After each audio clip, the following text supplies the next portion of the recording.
Alright, today we're making some fatwood matches. I've got quite a few match heads in here already.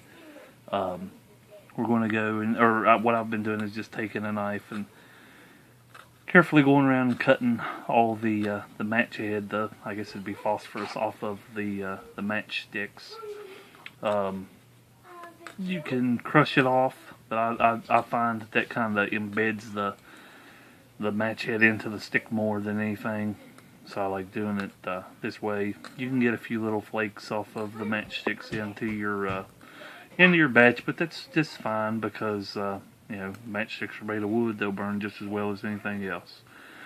But you wanna do several. The amount of matches will depend upon the you know, the amount of fatwood matches you're wanting to make. Alright, once you've got a sufficient amount of match heads, you're going to have to pulverize them, grind them up. I'm actually using a mortar and pestle. The chances of these igniting through friction are kind of high, especially with those strike anywhere matches. So I like to add a little bit of rubbing alcohol. You can use water. The alcohol just actually dries out faster once you've formed your matches, and that's why I use it. But any way that you can pulverize those heads into a fine powder, you could you know, you could put them in a Ziploc bag and smack them with a hammer.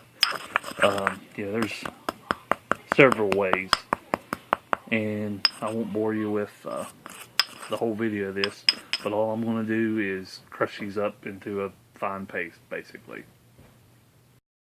Alright, we thoroughly pulverized that into a decent little paste. Now basically all that's left is putting it on the sticks and letting it dry. Alright, once you get your paste, basically all you got to do is kind of form it around on the ends of your fatwood. I don't know, this probably ain't the best stuff in the world to be handling, but I just use my hands and pack it around, try to get a good even layer around the tip of it. It kind of sticks to your hand more than it wants to stick to the wood, so it takes just a little bit of finagling. But once you get it, you know, the amount that you want on it, I'll just lay it on a shelf with the end of it overhanging like that, and just let them dry out overnight. Alright, these laid out overnight and they're good and dry. The you know, the match heads are firmly attached to the end of the fatwood sticks now. These are ready to go.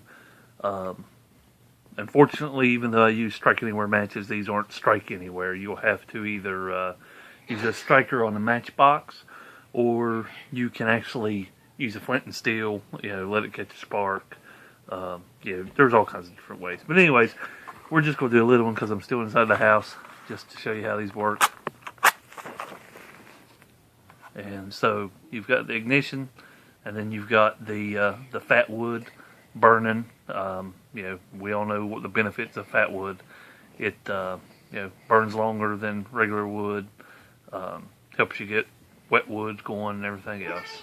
But I hope you like this video. Any questions, just leave them in the comments. You know, give me a like, subscribe, and as always, any ideas for future videos, just leave them as well.